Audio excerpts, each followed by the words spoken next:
Blog do Adilson Carlos, aqui diretamente da casa do professor Manuel Joaquim, né? E como vocês já estão vendo, é o nosso entrevistado de hoje, do nosso quadro Entrevista Exclusiva com Adilson Carlos.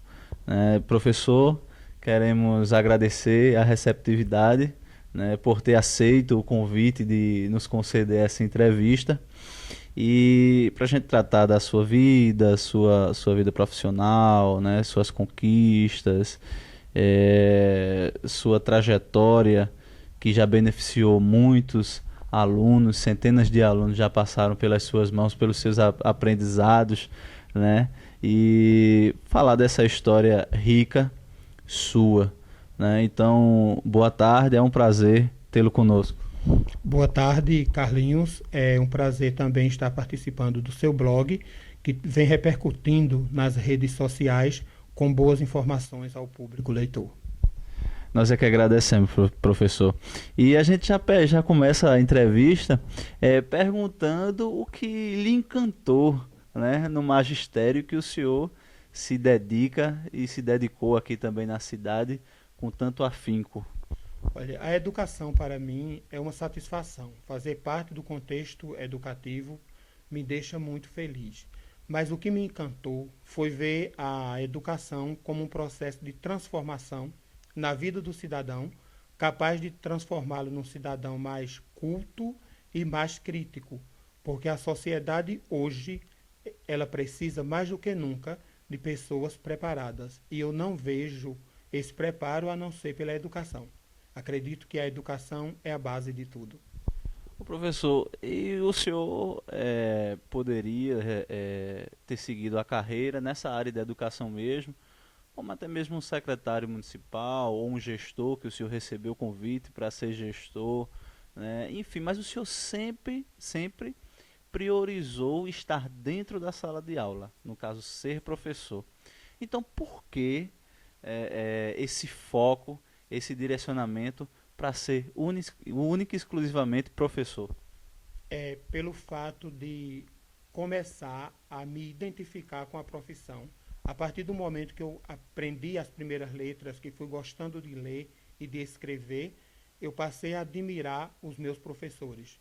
E foi com base na admiração que eu tinha de cada professor, desde quando eu comecei a aprender as primeiras letras, aos bons professores que eu tive na escola Creuza de Freitas Cavalcante, e era baseado neles que eu me empolguei com a profissão. E aí estou, professor.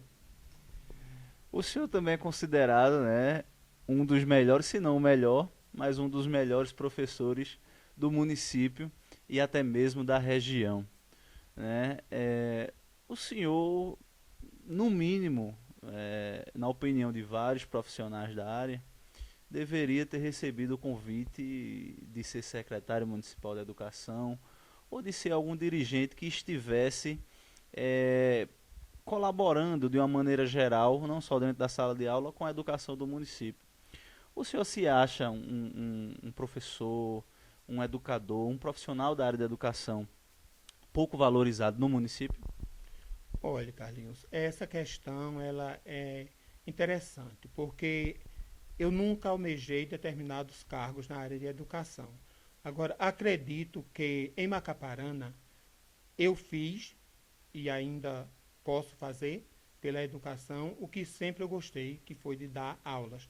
Mas a minha experiência aqui, eu passei pelo Creuza de Freitas 21 anos dando aulas e passei uma temporada no Instituto Carlos Alberto como coordenador pedagógico, que eu costumo dizer até hoje nas minhas falas, que foi o meu laboratório da educação infantil à quarta série, como eram chamados na época. Passei pela Escola José Gonçalves como educador de apoio interino do programa Alfabetizar com Sucesso, trabalhando com as crianças da rede pública, crianças carentes que precisavam de apoio, de carinho, de um ato de solidariedade. Fui professor interino da escola Governador Moura Cavalcante por um ano e fui professor temporário da escola Brigadeiro Eduardo Gomes. Então eu acredito que o meu trabalho, a minha contribuição aos macaparanenses como educador, eu fiz e ainda posso fazer muito. Agora, quanto à questão de ser convidado para ser secretário de Educação, eu nunca almejei. Como você já disse, eu fui convidado para ser diretor de escolas, também não aceitei, porque eu não me vejo trabalhando em gabinetes. Eu gosto de estar no meio da massa, lidando com os alunos, conversando, ouvindo as reivindicações deles, as críticas. Isso me deixa muito feliz. Quanto ao reconhecimento por parte do município, se reconhecem o que eu fui ou o que eu sou, tudo bem, mas isso não me preocupa, porque o que me deixa muito feliz é quando eu encontro meus ex-alunos, ex-alunas, muitos deles, que vêm até a mim e dizem: o senhor não lembra mais de mim? Aí eu volto para eles e digo: não, eu lembro. Agora, às vezes, a mente falha, eu esqueci o teu nome, vai, diz o teu nome. Entendeu? E aí os alunos, eles começam o bate-papo e a gente é legal. Então, isso para mim, esse reconhecimento dos ex-alunos, das ex-alunas, me deixa muito feliz. Isso para mim é o reconhecimento. Bem, dando início ao nosso segundo bloco aqui da entrevista com o professor Manuel Joaquim, acabamos de falar sobre a questão da valorização do professor Manuel Joaquim no município, né, a possibilidade, os convites que recebeu para ser gestor, a possibilidade de ser um dia secretário de Educação, enfim, de vários assuntos que vocês estão acompanhando. Professor, e focando novamente a educação no município, como o senhor tem enxergado a educação do município de Macaparana? Essa resposta eu não posso lhe dar com precisão, porque para eu falar da educação do município, eu teria que ter em mãos todos os dados das avaliações externas que os municípios realizam com relação ao IDEB. Então, como eu não tenho, eu não lhe posso precisar. Mas eu acredito que é tarefa do município, é dever proporcionar aos seus munícipes uma educação que se diz hoje de qualidade, porque só a partir daí, investindo na educação, é que o município poderá crescer. Agora, quanto ao resultado, como anda a educação em Macaparana, eu não tenho números para lhe provar isto no momento, e até gostaria de tê-los, né? E deixo aqui até um apelo à própria Secretaria de Educação Municipal que arrume alguma forma de divulgar aos munícipes os dados da educação, porque é importante que a população saiba disso. Não somente restringir estes dados aos professores, aos gestores escolares, mas a toda a população. E de uma maneira geral, sobre o Estado, de que forma o senhor enxerga os avanços da educação em Pernambuco? Olhe, desde que eu comecei a trabalhar em educação, que eu escuto falar na tão famosa educação de qualidade. Educação de qualidade, educação de qualidade. Estou praticamente saindo da educação e ainda não vi isto acontecer. Melhorou, é verdade. Em alguns aspectos houve avanço. Mas eu acredito que muito ainda precisa ser feito para se ter a tão sonhada educação de qualidade que todos esperam hoje, que todos dizem acontecer, mas que na prática a gente não vê. A gente começa a ver hoje a deficiência e a maneira como a educação vem sendo tratada, que seja a nível federal, estadual ou municipal. Nós presenciamos nas redes sociais, nos jornais, determinados desmandos, descasos com a educação, como recentemente nós estamos sabendo sobre a merenda escolar, né? O que está acontecendo com a merenda escolar, as situações das escolas em outros estados também. A gente não pode fechar os olhos para isso. E aí eu volto a questionar, que educação de qualidade é essa? Se a gente ainda tem uma verba para merenda desviadas por diversos segmentos. Que educação de qualidade é esta, onde a gente ainda vê crianças estudando em casas de taipas, sem um banheiro para fazer suas necessidades fisiológicas. Então, eu acho que, mesmo com os avanços, mesmo com as melhorias, a educação de qualidade ainda tem muito para ser feito por ela, para que se chegue a ela. Ô professor, o senhor, a gente não cansa de lhe elogiar, né, por toda a atuação. Eu fui aluno e sou suspeito a falar, né? Hoje, muita coisa eu devo ao senhor e a outros professores também, mas eu aprendi muito com o senhor e agradeço por isso. E o senhor chegou o momento de se aposentar, né? Mas mesmo chegando o seu período de se aposentar, o senhor decidiu continuar contribuindo com o ensino, né? Tentando continuar na sala de aula e, consequentemente, postergando a sua aposentadoria. Como foi essa situação? Como é essa situação? Olha, a questão é que, a partir do momento que eu fui me empolgando com os ensinamentos dos meus professores, eu me empolguei também pela profissão. E me empolgando com isso, está difícil largar, viu? Muito difícil. Mas, mesmo assim, eu acredito que ainda tenho muito a contribuir, né? Pelas escolas por onde eu já passei, fiz o meu papel, acredito que fiz com empenho, com dedicação. Não deixei de honrar os meus compromissos em nenhum momento, até hoje, mas foi justamente isso, a empolgação desde o início, porque a minha vida como professor começou no ano de 1978, quando eu era estudante da 7ª série, e no Engenho, onde eu nasci e me criei, vivi toda a minha vida lá, comecei a alfabetizar adultos pelo antigo Movimento Brasileiro de Alfabetização, o Mobral. E aí começa a minha vida de professor. Termina esta etapa, aí no Engenho havia muitas crianças que não tinham acesso à escola.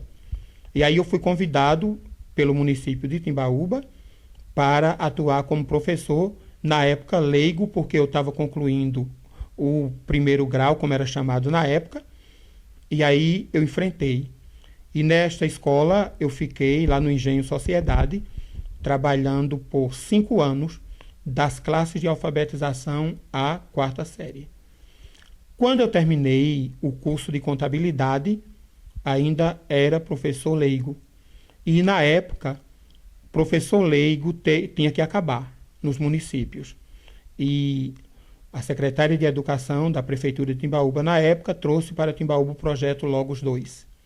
E foi aí que eu me submeti ao Logos 2, que é o magistério da época, onde eu concluí também. Quando foi a partir daí, eu fui convidado para trabalhar na rede estadual, e aí eu tive que deixar o contrato de 1ª a 4ª série e voltei para a Escola Creuza de Freitas, Cavalcante, como professor, com muito orgulho da escola, porque ali é o meu berço de sabedoria, de aprendizagem, eu não posso esquecer isso. E lá eu fiquei por toda essa temporada, me afastando depois em 2000 até 2005, eu fiquei na Escola Creuza de Freitas. Em 2006 eu passei a trabalhar em Timbaúba, na Escola de Referência Ensino Médio de Timbaúba, onde estou até hoje. De 2015 até o presente momento, eu não estou na sala de aula, estou como professor de apoio à coordenação pedagógica daquela escola. Então, tudo isto que eu tenho feito em educação tem me empolgado e não tenho pensado ainda em deixar. Porém, o nosso Brasil está passando por uma situação preocupante, né? E se fala em tratar das leis trabalhistas, de reformas e mais reformas, e aí eu estou analisando os casos. Caso sejam adotadas medidas que venham me prejudicar, aí é o momento de eu sair. Mas não me vejo fora de educação, de jeito nenhum. Bom, no nosso terceiro bloco, continuando a nossa entrevista com o professor Manuel. Professor, quais seriam hoje os desafios da educação no mundo atual? Olhe, a educação hoje ela está inserida em diversos aspectos sociais, políticos e econômicos. Mas os principais desafios no mundo atual, temos um muito sério: o papel da família. É um desafio muito grande. O professor hoje, ele faz um papel de pai, mãe e etc. Os valores estão invertidos e muitos pais, muitas famílias acham que a escola tem que dar conta da educação dos filhos. E esquecem que o papel da escola é ensinar. Agora, o papel da educação é da família, né? Outro aspecto muito sério é a questão também da formação do professor. Existem aqueles que encaram essa formação de uma forma muito séria, e esses se dão bem no trabalho, e existem aqueles que se formam por se formarem. E quando chegam na sala de aula, não consideram o compromisso ou não fazem jus ao juramento que fizeram. Então, isso é também um grande desafio. Outro desafio é a educação infantil, porque a educação infantil ela é a base da questão. Então, investimentos na educação infantil é o passo inicial para se ter uma boa educação. Porque ali está a raiz. Eu costumo dizer que a alfabetização, a educação infantil é a raiz de tudo. Ela é base. E você sabe que sem a base, a pessoa continua sendo atropelada para o resto da vida. Ela vai atropela-se aqui, atropela-se ali e não tem avançado muito. Contando também, o que não se pode deixar, é a desvalorização profissional. Talvez o que tenha feito muita gente hoje não migrar mais para o caminho da educação é a desvalorização profissional que se tem hoje. O profissional da educação, ele dá o seu sangue, podemos dizer assim, ele faz um trabalho bom, ele arca com as consequências de determinados problemas que nem caberiam a ele, mas a desvalorização está aí. Recentemente nós temos também nas redes sociais e jornais uma nota sendo divulgada, com relação ao piso salarial dos professores. O piso já é uma quantia irrisória. É mínimo para quem faz tanto pela educação. Você pode ter certeza disso. E quando a gente vê sair uma nota que reajusta ou que complementa aquele piso e que este complemento não chega aos professores, isso dói. Isto dói muito. Porque se nem o piso chegou, imagina o complemento. Nós temos ali uma lista de municípios mostrando-se ali, provando que aquilo é real, que o governo federal se compromete com isto, e a gente vê a situação da educação no município. Então, esse também é um desafio. Acredito que se o profissional da educação ele for melhor valorizado, ele contribuirá muito mais para a educação. São coisas dessa natureza que estão faltando. O professor, mesmo com toda essa problemática narrada pelo senhor, vale a pena, na sua visão, seguir a carreira de magistério? Vale. Vale, eu não poderia dizer que não vale. Vale a pena, sim. É bom, eu costumo dizer que é bom ser professor, sinto orgulho de ser professor, gosto de ser professor. Vale a pena, desde que o professor se comprometa com o juramento que faz. Porque se ele não se compromete, ele vai continuar sendo aquele professor de eu finjo que ensino e os alunos fingem que aprendem. O velho ditado. E nesse eu finjo que ensino, eu finjo que o aluno finge que aprende e alguém finge que me paga, eu vou atropelando a educação. Se eu pensar no salário, se eu pensar nos alunos problemas, se eu pensar nas famílias problemas, eu cruzo meus braços e vou deixando de lado o meu papel principal, que é ensinar. Educar é a família, ensinar é o professor. Professor, e mesmo com todos, o senhor falou também da educação de qualidade anteriormente, no nosso segundo bloco, que o senhor não enxergou os avanços tão publicizados pela mídia estadual. Mesmo e outras problemáticas o senhor narrou agora há pouco, e com toda esse lado negativo da desvalorização dos profissionais e dos avanços que são divulgados, mas na prática a gente não sente esses avanços. Mesmo assim, o que ele estimula na educação para o senhor continuar sendo o exímio profissional de sempre? É saber que, como professor, eu posso contribuir para a transformação da sociedade e da mente do cidadão. Este é o foco principal. É isso que me estimula a continuar, porque é o professor, o único profissional que tem as armas nas mãos capaz de transformar essa sociedade.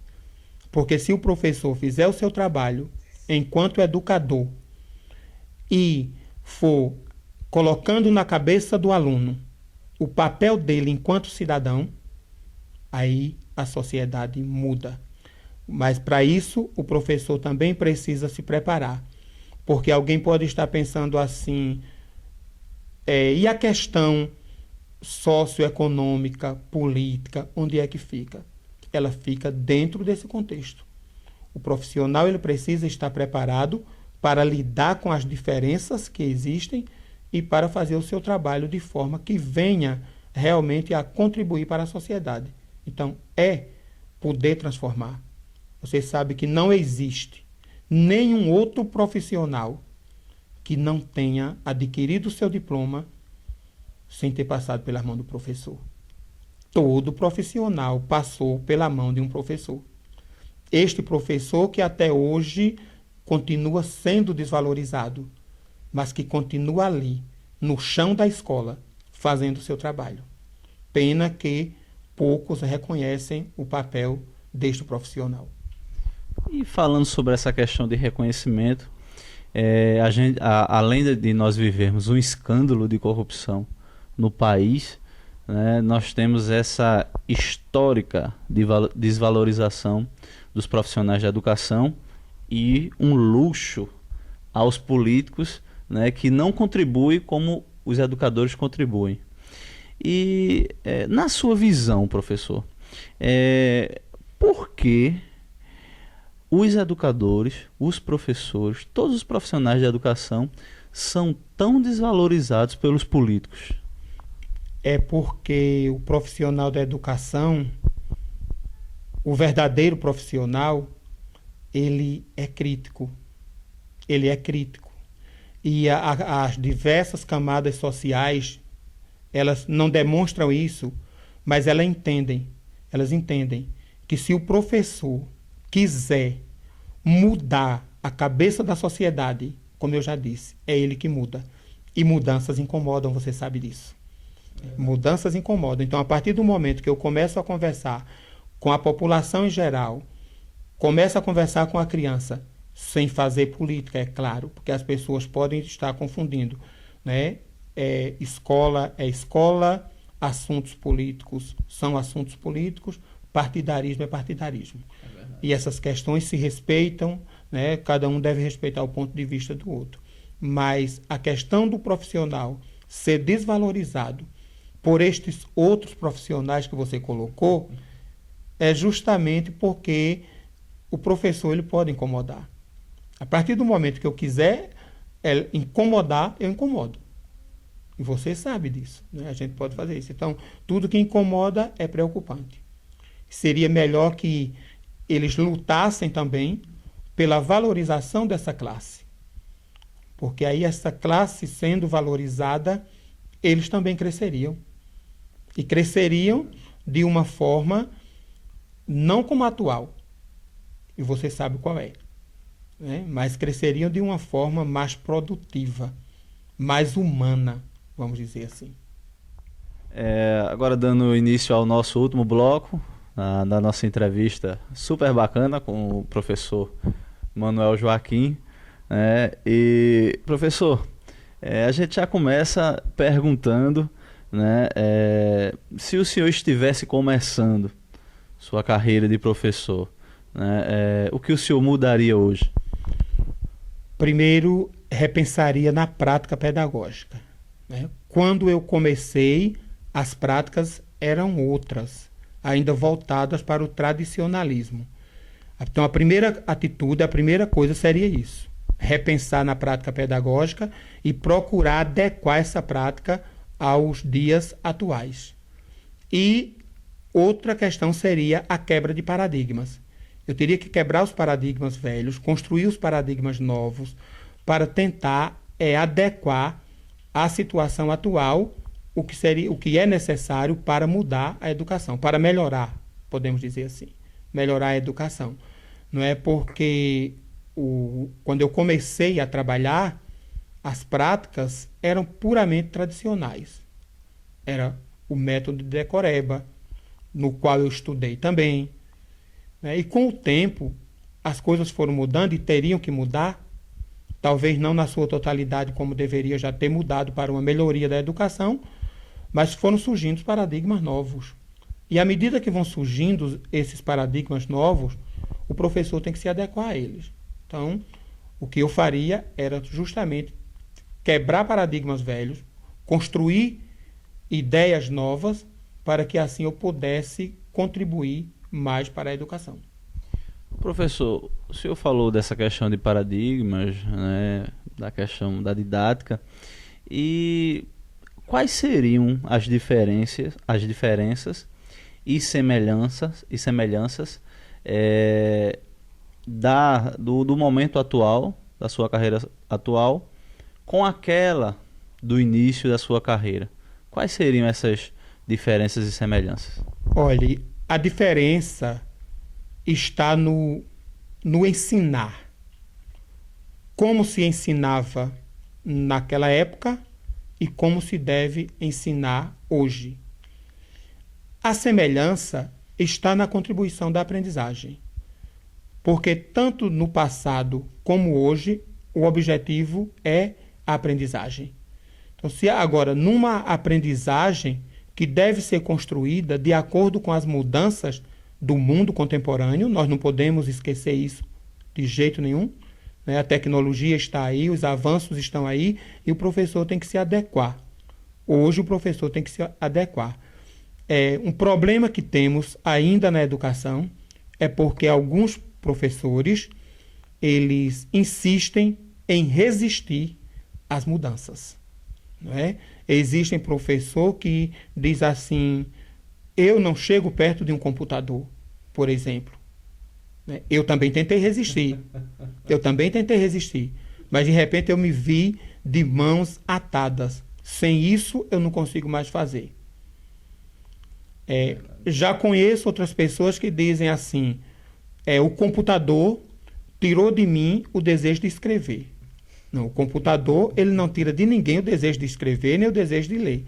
Ele é uma ferramenta, e nem é o computador, é a internet, que é uma ferramenta que hoje ninguém pode estar distante dela. Isso é real. E me preocupa quando eu vejo algumas pessoas hoje usarem a internet apenas como rede social. Facebook, Twitter, né, Instagram, essas coisas. E deixam de utilizá-la como um elemento de pesquisa para a ampliação do conhecimento.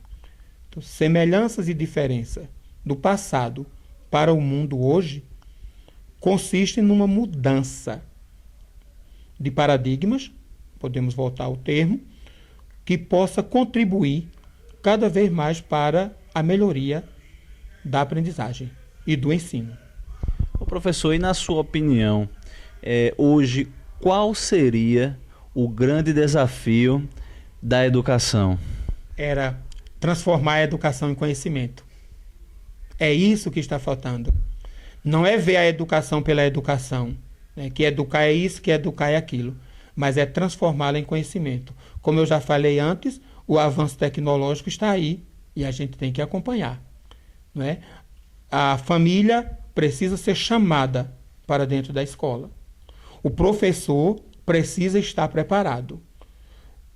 Hoje não adianta e não há mais espaço para o professor despreparado.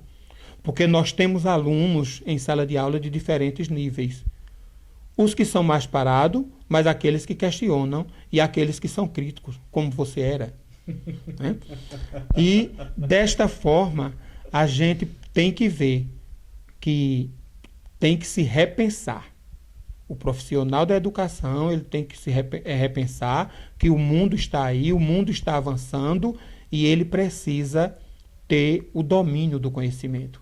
Eu não posso exigir. Como é que eu vou exigir que o meu aluno aprenda se eu não domino o conhecimento? Como é que eu posso exigir que posso formar alunos leitores se eu não gosto de ler? Como estimular alguém a escrever se eu não gosto de escrever? Então, a partir do momento que a educação passe a ser vista como um veículo capaz de transformar a sociedade, aí a sociedade muda. Nossa entrevista com o professor. De antemão, nós agradecemos, professor, toda essa receptividade, sua atenção, como sempre, conosco. E abrimos esse momento, é, a palavra ao senhor, para o senhor fazer suas considerações finais, agradecimentos, enfim, fique à vontade. Neste momento, eu quero mais uma vez lhe agradecer por esta oportunidade. Gosto de falar em educação e de educação e espero que essa entrevista seja de alguma importância, principalmente para os meus amigos, minhas amigas educadoras e os estudantes em geral. E quero dizer a você que estou ao seu dispor para outros assuntos possíveis que você queira abordar, que a gente possa discutir em termos de educação. Não sou nenhum expert, não sou nenhum dos grandes educadores como Paulo Freire, etc., mas gosto de educação, faço educação, não tenho vergonha de ser professor, de ser chamado de professor. Então acredito que este momento para mim foi bastante significativo. Obrigado pela oportunidade. Então tá aí, entrevista exclusiva com Adilson Carlos, né, nosso quadro do blog do Adilson Carlos. Espero que todos apreciem essa super entrevista, essa entrevista bacana com esse grande profissional, esse grande educador, esse grande professor, Manuel Joaquim.